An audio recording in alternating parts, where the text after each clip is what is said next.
Guys welcome to my channel. तो आप लोग मेरी एडिटोरियल को बहुत ज़्यादा मिस कर रहे हो, तो बहुत बहुत धन्यवाद। मेरी एडिटोरियल के सेशन को आप लोग इतना ज़्यादा लाइक कर रहे हो, पसंद कर रहे हो। और कल मेरी क्लास नहीं हुई थी, कुछ रीजंस हो जाते हैं, इस वजह से क्लास एक दिन हो सकता है गैप हो जाए, लेकिन मैं कोशिश करूँगी कि मैं डेली एक क्लास ज़रूर लूँ। और आप लोग बार बार पूछ रहे हो कि क्लास कब आती है, तो क्लास आती है 7 से 8 बजे के बीच में मैं वीडियो अपलोड कर देती हूँ, ठीक है।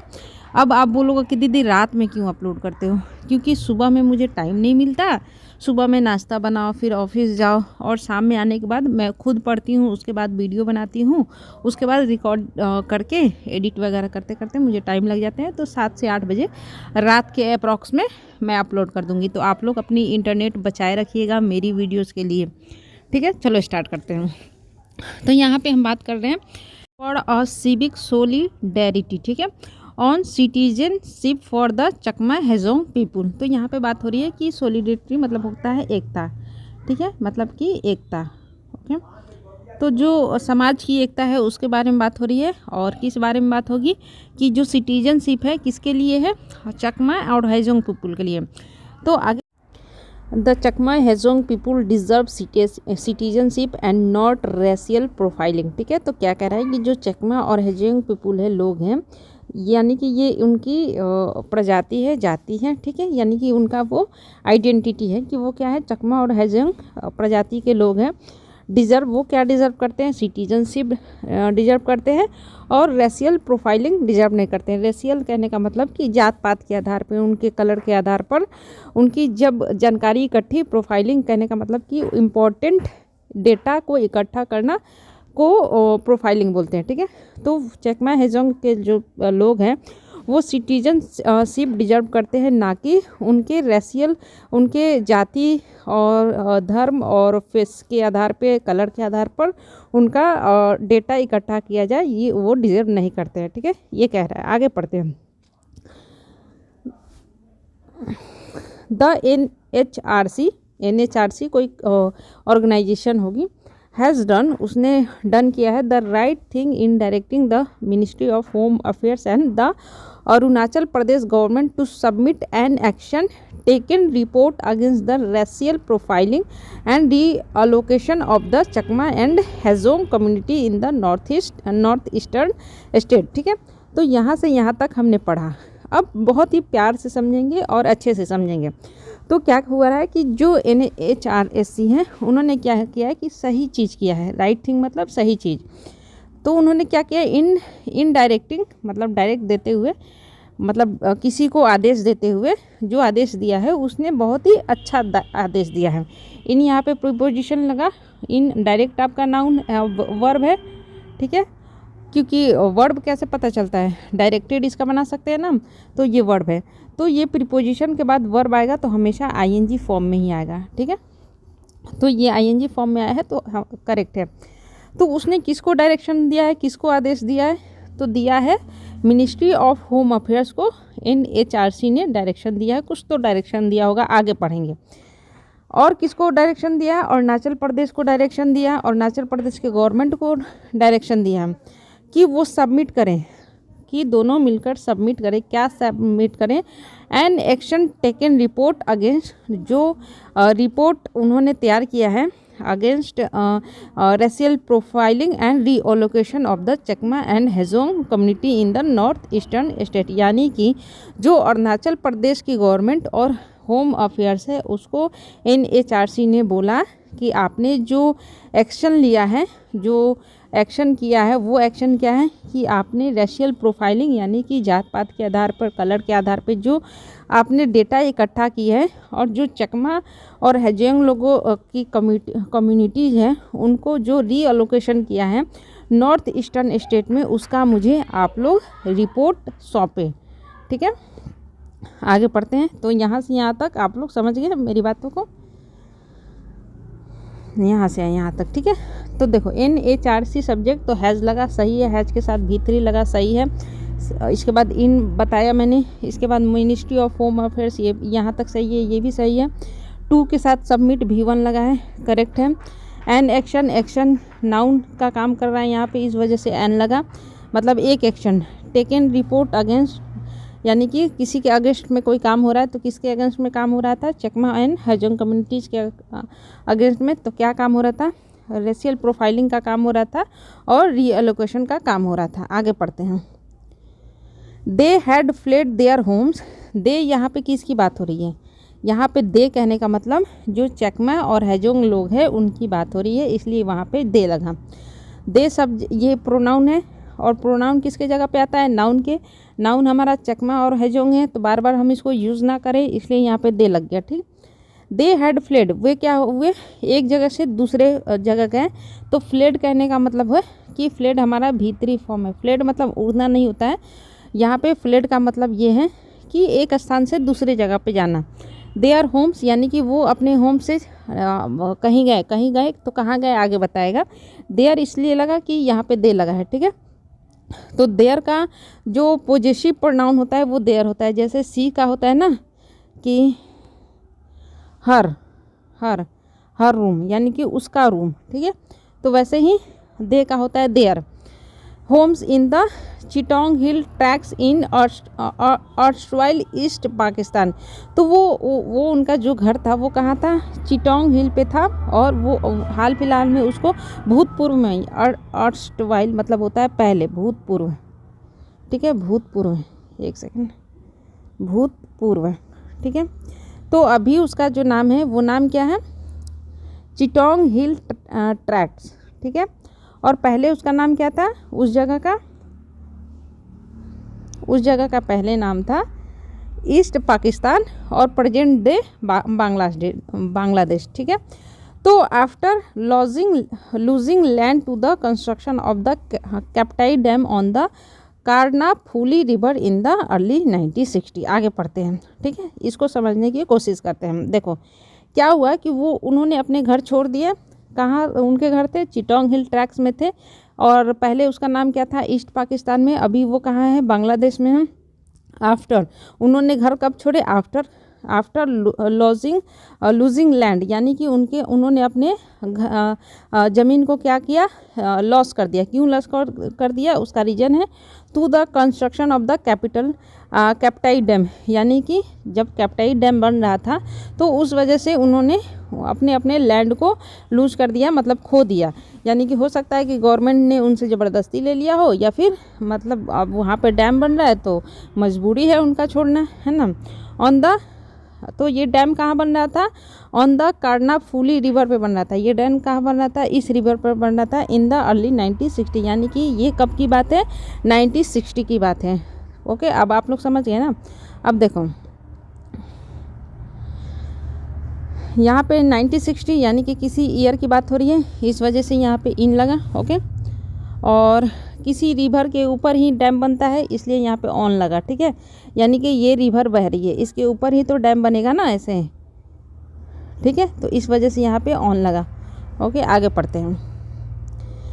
They had short asylum. Short यहाँ पे कहने का मतलब मांगना या फिर लेना। ठीक है, उन्होंने क्या किया, उन्होंने असाइलम लिया। असाइलम कहने का मतलब आश्रम, आश्रय। ठीक है, आश्रम या फिर आश्रय। ठीक है, उन्होंने क्या किया, असाइलम लिया। कहाँ लिया, in India and were settled in relief camps. यानी कि उन्होंने क्या किया कि उन्होंने इंडिया में आके आश्रय लिया, और वर सेटल्ड, वर इसलिए लगा कि यहाँ पे दे है, सब्जेक्ट आपका क्या है, दे है, तो सब्जेक्ट आपका दे है, इस वजह से यहाँ पे वर लगा। और उन्होंने आश्रय लिया, कहाँ पे लिया, इंडिया में लिया, और उसके बाद वो सेटल हो गए इन रिलीफ कैंप्स, यानी कि जो रिलीफ कैंप्स लगाए जाते हैं उनमें वो सेटल हो गए इन अरुणाचल प्रदेश। तो वो कहाँ सेटल हो गए, इंडिया में, अरुणाचल प्रदेश में। समझ रहे हो ना मेरी बातों को। देखो क्या हुआ कि दो प्रजाति है। कौन कौन सी प्रजाति है, एक तो चकमा और एक हाजोंग। ये दोनों प्रजाति क्या हुई कि इनको अपना घर बार छोड़ना पड़ा। इस वजह से छोड़ना पड़ा कि उनके जहाँ पे घर थे वहाँ पे एक डैम का निर्माण होना था, कैप्टाई डैम, और वो डैम कहाँ बन रहा था, कर्नाफूली रिवर पे बन रहा था। अब क्या हुआ कि उन्होंने वहाँ से भागकर और उन्होंने एक असाइलम का सहारा लिया जो कि इंडिया में था। यानी कि वो दूसरे देश से भाग के कहाँ है, इंडिया में, और रिलीफ कैंप्स में रहने लगे। और वो रिलीफ कैंप कहाँ है, अभी अरुणाचल प्रदेश में है। सिंस देन कहने का मतलब तब से। ठीक है, तब से दे यानी कि इन दोनों की बात हो रही है। दे हैव बीन इसलिए लगा कि तब से अब तक वो काम हो रहा है, मतलब कि जब से पास्ट से कोई काम होके प्रेजेंट में भी हो रहा है ना, तो वो हैव बीन में आ जाता है, इस वजह से ये हैव बीन लगा। ठीक, since then they have been well integrated in villages, और तब से क्या हो गए कि इंटीग्रेटेड का मतलब घुल मिल जाना, इकट्ठे हो जाना, इकट्ठे रहना। ठीक है, तो तब से वो क्या हुए, अच्छे से घुल मिलकर गांव में रहने लगे, यानी कि इकट्ठे हो गए। In the southern and south eastern part of the state, और वो कहाँ रहने लगे, इकट्ठे कहाँ रहने लगे, जो आपका साउथर्न और साउथ ईस्टर्न पार्ट्स थे। यहाँ पे पार्ट्स इसलिए लगे कि साउथर्न पार्ट और साउथ ईस्टर्न पार्ट, तो दोनों जगह आप पार्ट ना लिखे, एक लास्ट में आपने पार्ट्स कर दिया। तो यानी कि जो साउथर्न पार्ट थे, हिस्सा थे, और साउथ ईस्टर्न जो हिस्सा थे, वो उस भाग में वो लोग रहने लगे ऑफ द स्टेट, यानी कि स्टेट के उस भाग में रहने लगे। इन 2050 यानी कि किसी भी पार्टिकुलर ईयर की बात है तो वहाँ पे इन लगता है, मतलब 2015 में द सुप्रीम कोर्ट हमारा, इसके पहले the article directed the state, यानी कि देखो 2015 में पास्ट हो गया ना, इस वजह से यहाँ पे डायरेक्टेड लगा। तो 2015 में क्या हुआ कि सुप्रीम कोर्ट ने डायरेक्शन दिया, क्या डायरेक्शन दिया, द स्टेट को डायरेक्शन दिया, किसी पार्टिकुलर स्टेट की बात हो रही है, पार्टिकुलर मतलब अरुणाचल प्रदेश की बात हो रही है। तो जब भी किसी पार्टिकुलर स्टेट की बात हो, या फिर पार्टिकुलर किसी स्टेट की, या फिर किसी भी चीज़ की बात हो, तो आर्टिकल द लगता है। ठीक है, तो उसने क्या किया कि ये सुप्रीम कोर्ट में डायरेक्शन दिया स्टेट को टू ग्रांट देम इसलिए लगा कि देम का मतलब होता है उनको, देम का मतलब होता है उनको। ठीक है, तो उनको किनको, ये जो दो प्रजातियां थी उनको, तो उनको क्या करने के लिए, ग्रांट मतलब देना प्रदान करना। ठीक है, तो उनको देना प्रदान करना, क्या प्रदान करना, क्या देना, सिटीजनशिप, यानी कि 2015 में सुप्रीम कोर्ट ने कहा कि भाई साहब अरुणाचल प्रदेश, आप किसको, उन लोगों को सिटीजनशिप प्रदान कीजिए, दीजिए। But this had not been implemented, लेकिन इसको इम्प्लीमेंट नहीं किया गया था। देखो यहाँ पे had not been yet implement, यानी कि अभी तक इसे इम्प्लीमेंट नहीं किया गया था। अब आगे पढ़ते हैं। इन अ जजमेंट इन 1996, यानी कि 1996 में एक जजमेंट हुआ था। क्या होता है, एक जजमेंट हुआ था, यहाँ से पढ़ो। हाँ, तो 1996 में एक जजमेंट हुआ था। The court had stated, court ने ये बोला, स्टेट कहने का मतलब कि कोई स्टेटमेंट दिया, that the life and personal liberty of every Chakma residing with in the state shall be protected. तो जो कोर्ट ने क्या बोला, उसने बोला कि जो लाइफ है और जो पर्सनल लिबर्टी है, यानी कि जो व्यक्तिगत छूट होती है, लिबर्टी कहने का मतलब छूट, यानी कि आज़ादी। ठीक है, लिबर्टी छूट आज़ादी। ठीक है, तो जो लाइफ और जो पर्सनल लिबर्टी क्या है, एवरी चकमा रिसाइडिंग, एवरी मतलब प्रत्येक, चकमा मतलब कि जो चकमा के लोग हैं, रिसाइडिंग जो रह रहे हैं, यहाँ पे रिसाइडिंग करने का मतलब ये हुआ कि रहने का काम उनका हो रहा है, इसी वजह से रिसाइडिंग लगा। ठीक है, जो अभी रह रहे हैं कहाँ पे, विद इन द स्टेट, यानी कि स्टेट के अंदर, और स्टेट शैल बी प्रोटेक्टेड, यानी कि जो भी चकमा लोग रह रहे हैं स्टेट में, उनकी ज़िंदगी और उनकी जो आज़ादी है उसे क्या करना चाहिए, प्रोटेक्ट करना चाहिए। किसको, स्टेट को प्रोटेक्ट करना चाहिए। आगे पढ़ते हैं।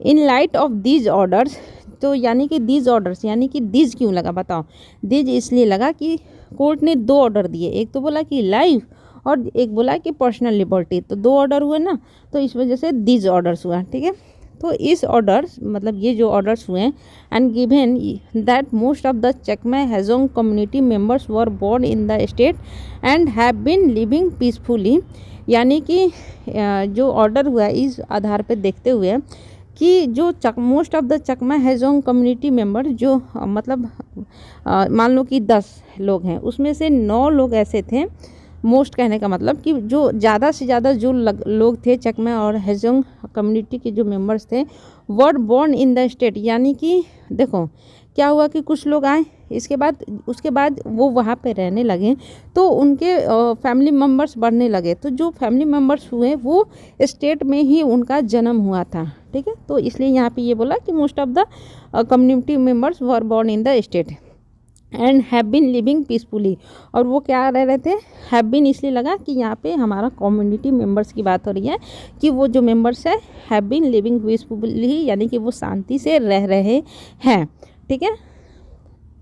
The Arunachal Pradesh chief minister announcement, देखो यहाँ पे एपोस्ट्रॉफी एस कहने का मतलब चीफ मिनिस्टर का अनाउंसमेंट, तो का हटाने के लिए यहाँ पे एपोस्ट्रॉफी एस लगा, ठीक है।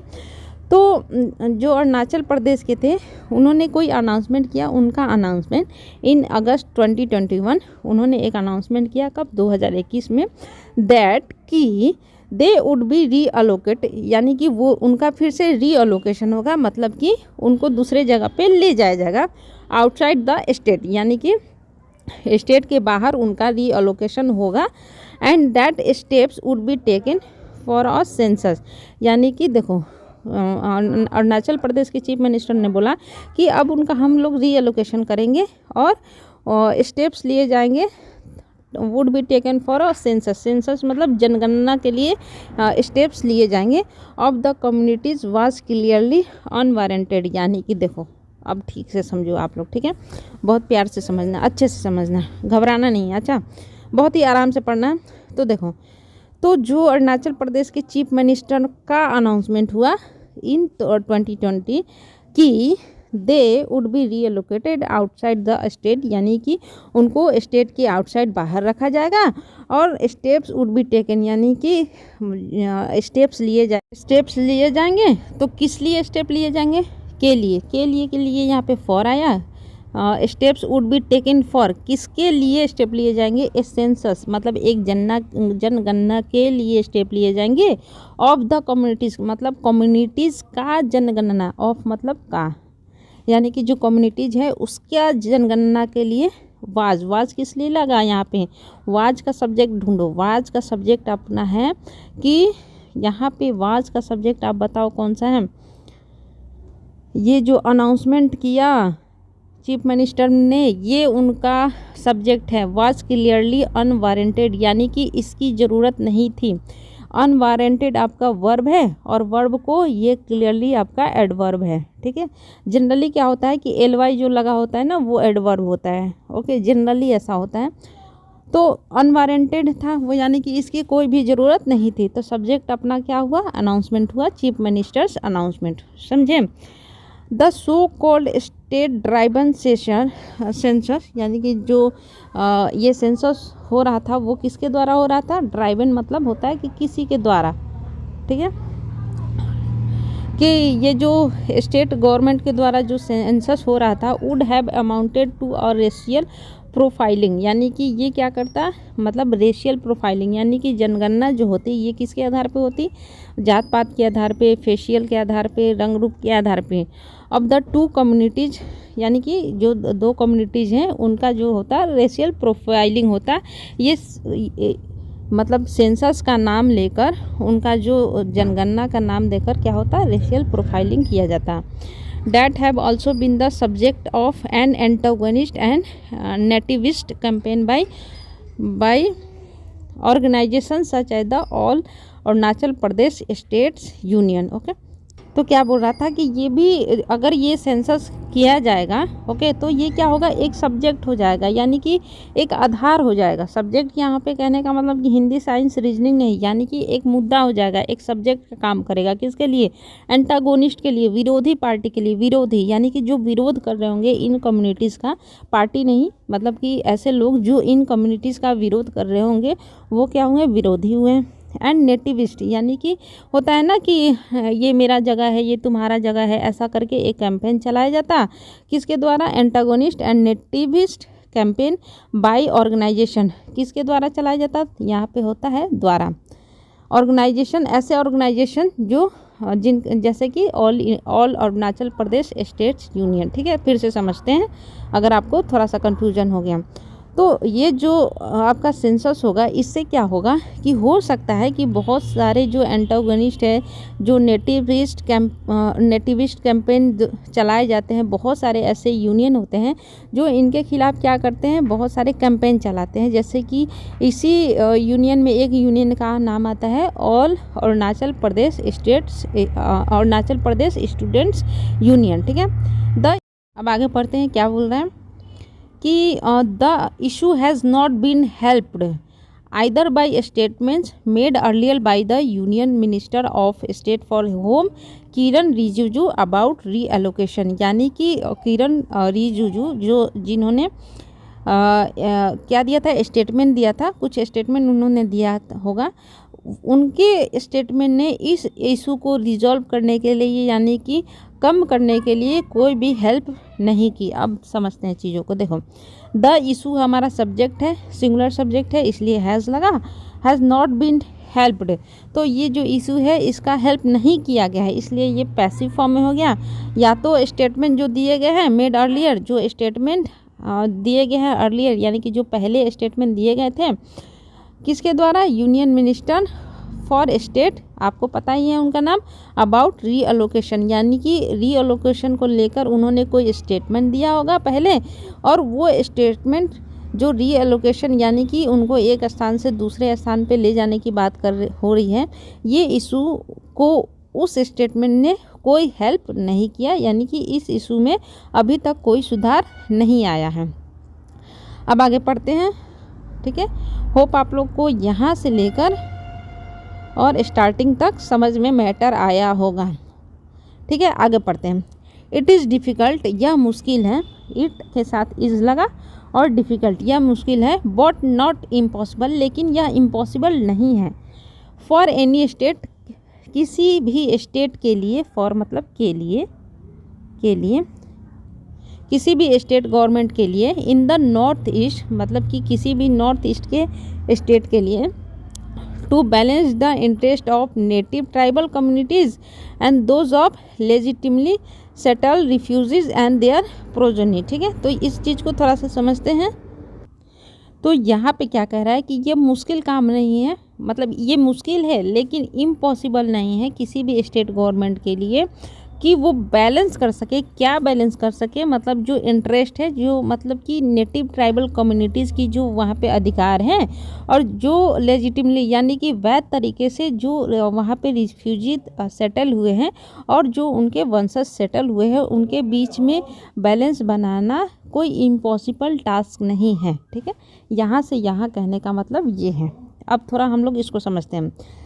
फॉर एनी स्टेट, किसी भी स्टेट के लिए, ठीक है, in the North East, to balance the interest यानी कि इंटरेस्ट को बैलेंस करना, यानी कि अपने अपने उनके अधिकारों को बैलेंस करना, ठीक है, ऑफ नेटिव ट्राइबल कम्युनिटीज़, यानी कि जो वहाँ के नेटिव यानी कि जो जन्मजात वहीं के हैं, उस ट्राइबल कम्युनिटीज़ के बीच में बीच, और दोज कहने का मतलब उनके किनके, जो यहाँ पे दोज का आपका ये आया और ये आया, ठीक है, इसके लिए यहाँ पे दोज आया, और उनके बीच में जो लेजिटिमली मतलब होता है वैध, ठीक है, यानी कि लीगल तरीके से सेटल रिफ्यूजी, वैसे रिफ्यूजी जो वहाँ पे सेटल हुए हैं, एंड देयर प्रोजनी मतलब वंशज, ठीक है, प्रोजोनी मतलब होता है वंशज, इसको और इसको आप लोग याद कर लेना, ठीक है। तो वहाँ पे जो वैध तरीके से जो रिफ्यूजी सेटल हुए हैं और जो वो उनके वंशज है, और जो वहाँ से पहले से ही नेटिव ट्राइबल कम्युनिटीज़ है, उनके बीच में बैलेंस बनाना स्टेट गवर्नमेंट के लिए कोई इम्पॉसिबल टास्क नहीं है। अब बताओ यहाँ से यहाँ आप लोगों को कोई दिक्कत, ठीक है। आगे पढ़ते हैं। Special rights guaranteed in the Indian constitution in these states in order to protect the tribal people, यानी कि स्पेशल राइट्स जो है उसको गारंटी दिया गया, यानी कि गारंटी मतलब प्रदान करना यहाँ पे, ठीक है, प्रदान करना, ठीक है। स्पेशल अधिकार प्रदान किए गए हैं किसको, इंडियन कॉन्स्टिट्यूशन में, किसके लिए, इन स्टेट्स के लिए, मतलब ये जो स्टेट्स हैं जहाँ पे ट्राइबल लोग रहते हैं, किस लिए, ताकि वो प्रोटेक्ट कर सके, किसको प्रोटेक्ट कर सके, ट्राइबल पीपल को प्रोटेक्ट कर। अब आगे पढ़ते हैं। देखो, special rights guaranteed in the Indian constitution in these states in order to protect the tribal people, their habitat and their livelihoods. ठीक है, क्या कह रहा है कि मतलब स्पेशल खास अधिकार दिए गए हैं किसको, इंडियन कॉन्स्टिट्यूशन में, कि किसके लिए, इन स्टेट्स के लिए। किस लिए दिए गए हैं, ताकि वो प्रोटेक्ट कर सके ट्राइबल पीपुल को, उनके अधिकारों को, उनके जीविका को और उनके घर बार को। ओके, यहाँ से यहाँ इसका मतलब होता है। अब इसको थोड़ा सा समझते हैं हम। स्पेशल राइट्स ग्रांटेड, यानी कि जो राइट्स है वो ऑलरेडी दे दिया गया है, इस वजह से यहाँ पे ग्रांटेड हुआ। इन द कहाँ पे दिया गया था, तो इन द इंडियन कॉन्स्टिट्यूशन, यानी कि भारतीय संविधान, भारतीय कॉन्स्टिट्यूशन में स्पेशल अधिकार दिए गए हैं। इन दीज स्टेट्स, यानी कि ऐसे स्टेट्स जिसमें ट्राइबल पीपुल रहते हैं, उन स्टेट्स को स्पेशल अधिकार दिए गए हैं, ताकि इन ऑर्डर टू मतलब ताकि वो प्रोटेक्ट कर सके। क्या प्रोटेक्ट कर सके, द ट्राइबल पीपुल, यानी कि जो ट्राइबल पीपुल है उनको प्रोटेक्ट कर सके। देयर हैबिटेट, यानी कि उनके घर बार, देयर मतलब उनके घर बार, ठीक है, उनके घर बार को प्रोटेक्ट कर सके। एंड देयर लाइवलीहुड्स, यानी कि उनकी जीविका को प्रोटेक्ट कर सके। ठीक है, have more than occasionally been misinterpreted as favoring tribal nativism with overblown demographic fears fanning hatred for communities such as Chekma और हेजोंग in अरुणाचल प्रदेश एंड मिजोरम। तो क्या हुआ कि स्पेशल राइट्स दिए गए हैं, किसको दिए गए हैं, ऐसे स्टेट्स को दिए गए हैं, ताकि वो ऐसे लोगों के जीवन यापन को, उनके घर को, उनकी दैनिक दिनचर्या को, सबको सेव करके रखें, यानी प्रोटेक्ट करके रखें। लेकिन इस चीज़ को लेके क्या किया गया है कि बहुत ज़्यादा गलतफहमी बनाई गई है। ठीक है, कि ये क्या हो रहा है कि ये जो नियम है ये किसको फेवर कर रहे हैं, ट्राइबल नेटिव, वहाँ पे जो ट्राइबल लोग जो जन्म जातीय नेटिविज्म है, यानी कि जो जन्म से वो वहाँ हैं, उनको ये फेवर करते हैं। विथ ब्लोन डेमोग्राफिक फियर, यानी कि अत्यधिक जो जनसंख्या में लोग हैं उनको वो फियर देते हैं, यानी कि उनके अंदर एक डर बैठ गया है। और वो डर क्या कर रहा है, फैनिंग हेटर्ड, यानी कि ये जो डर है उनको उनके डर को हवा दे रही है। ठीक है, for communities such as the Chakma और हेजोंग इन अरुणाचल प्रदेश एंड मिजोरम। ठीक है, तो एक प्रकार का उनके मन में डर बैठ गया है। किसके लिए डर बैठ गया है, चकमा और हेजोंग लोगों के लिए, जो कहाँ रहते हैं अभी, अरुणाचल प्रदेश और मिजोरम में रहते हैं।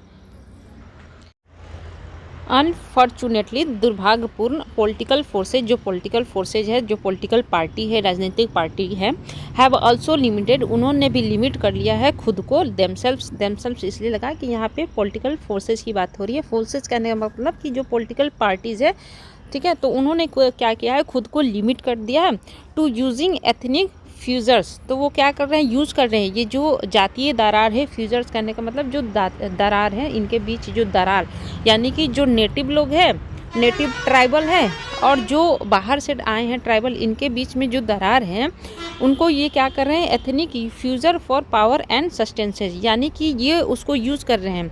किस लिए यूज़ कर रहे हैं, अपने पावर और खुद को बनाए रखने के लिए। सस्टेनेंस कहने का मतलब कि खुद को पावर में बनाए रखने के लिए ये इस चीज़ को यूज़ कर रहे हैं। थोड़ा सा फिर से समझते हैं। Political forces have also limited themselves इसलिए लगा कि टू यूजिंग, ठीक है, एथनिक फ्यूजर्स, यानी कि जो जातीय दरार है उसको वो यूज़ कर रहे हैं। किसके लिए यूज़ कर रहे हैं, के लिए पावर, यानी कि अपने पावर पोजीशन, और ताकि वो पावर में, सत्ता में बने रहे, सस्टेन रहे, इसके लिए वो इन चीज़ों को यूज़ कर रहे हैं। ये बहुत ही दुर्भाग्यपूर्ण की बात है। ठीक है, अब आगे पढ़ते हैं। Uprooting communities that fled their homelands, यानी कि ऐसे कम्युनिटीज़ जो अपने घर से आ गए। ठीक है, अपरूटिंग कम्युनिटीज़ दैट फ्लेड, मतलब ऐसे कम्युनिटीज़ जो जिनको जड़ से उखाड़ दिया गया। डैट फ्लेड, जो कि क्या हुआ, भागा। देयर होमलैंड्स, यानी कि वो अपने घर से भाग गए। अंडर ड्यूरेस मतलब फिर से वही दरार, ठीक है, और बंधन, उलझन, ठीक है, तो वो जो वहाँ पे कुछ ना कुछ वहाँ पे प्रॉब्लम होगी। ड्यूरेस मतलब यहाँ पे प्रॉब्लम आप बोल सकते हो। ठीक है, तो वो क्या हुए कि वो वहाँ से भाग आए and have since been well settled in their adopted areas. और जब से वो भागे हैं, हैव सिंस बीन यानी कि जब से, वेल सेटल्ड, वे वेल सेटल्ड है, कहाँ सेटल्ड है, इन देयर अडॉप्टेड एरियाज, यानी कि जिस जिस एरिया को उन्होंने अडॉप्ट किया है तब से वो वहीं पे अच्छे से रह रहे हैं, वेल सेटल्ड हो गए हैं। Contributing to the diversity of culture and the economy, और ये क्या कर रहा है, ये जो चीज़ कंट्रीब्यूट किया है आपका वर्ब है, और वर्ब को कभी भी सब्जेक्ट की तरह यूज़ करोगे ना तो आईएनजी फॉर्म लगता है। और ये क्या कंट्रीब्यूट कर रहे हैं, टू द डाइवर्सिटी यानी कि विविधता को कंट्रीब्यूट कर रहा है, यानी कि बहुत सारे वहाँ पे कल्चर हो गए हैं और बहुत सारे इकोनॉमी मतलब इकोनॉमिकल भी और कल्चरल भी डाइवर्सिटी हो गई है।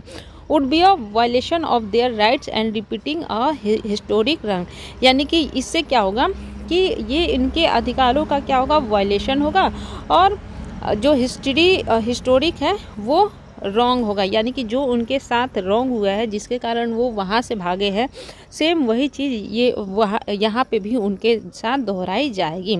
ठीक है, अब देयर राइट्स, देयर यहाँ पे किसके लिए यूज़ हुआ, उन्हीं कम्युनिटीज़ के लिए यूज़ हुआ। ठीक है, ए डायलॉग, डायलॉग मतलब यहाँ पे डायलॉग बाजी नहीं, डायलॉग मतलब बातचीत। ठीक है, तो एक बातचीत होगी किसके बीच में, between the state government, civil society and those of the Chakma Hajong community, यानी कि एक जब बातचीत होगी स्टेट गवर्नमेंट के बीच में, सिविल सोसाइटी के बीच में एंड चेकमा हेजोंग कम्युनिटीज़ के बीच में।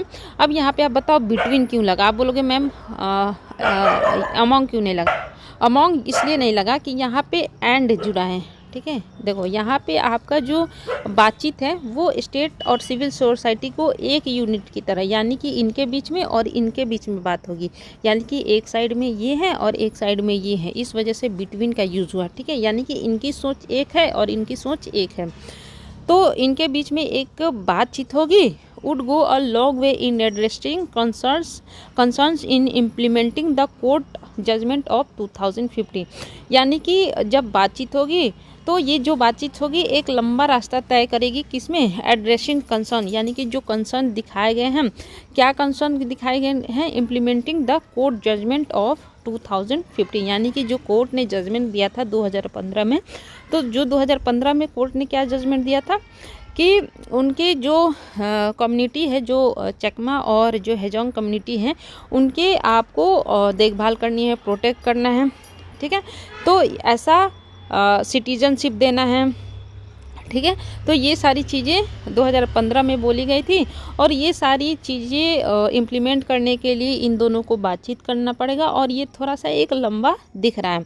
Rather than the course currently adopted by Itanagar, यानी कि अभी जो कोई ऐसा नियम है, ईटानगर के द्वारा कोई नियम लागू किए गए हैं, तो वो जो नियम है, वो जो एडोप्ट किए गए हैं वो काम में नहीं आएंगे, ये काम में आएंगे कि इन दोनों के बीच में बातचीत की जाए और कोर्ट ने जो ऑर्डर दिए है उसको इम्प्लीमेंट किया जाए। इम्प्लीमेंटिंग द NHRC डायरेक्टिव, यानी कि जो NHRC ने जो डायरेक्टिव दिया है वो डायरेक्टिव क्या था, तो उसने डायरेक्टिव दिया था मिनिस्ट्री ऑफ होम अफेयर्स और अरुणाचल प्रदेश गवर्नमेंट को कि एक एक्शन ले किसके अगेंस्ट में ले, कि रेशियल प्रोफाइलिंग और रीअलोकेशन के अगेंस्ट में एक्शन ले। ठीक है, तो यही कह रहा है कि जो ये डायरेक्टिव दिया है NHRC ने, शुड बी अ स्टेप, यह एक स्टेप होना चाहिए in the process to reverse that course, यानी कि ये जो जनगणना कराया जा रहा है, ये जो आपका प्रोफाइलिंग, रेशियल प्रोफाइलिंग एंड रीअलोकेशन का जो किया जा रहा है, इसको ये पलटने में कामयाब हो जो NHRC ने डायरेक्टिव दिया है। अब ठीक से थोड़ा सा समझते हैं।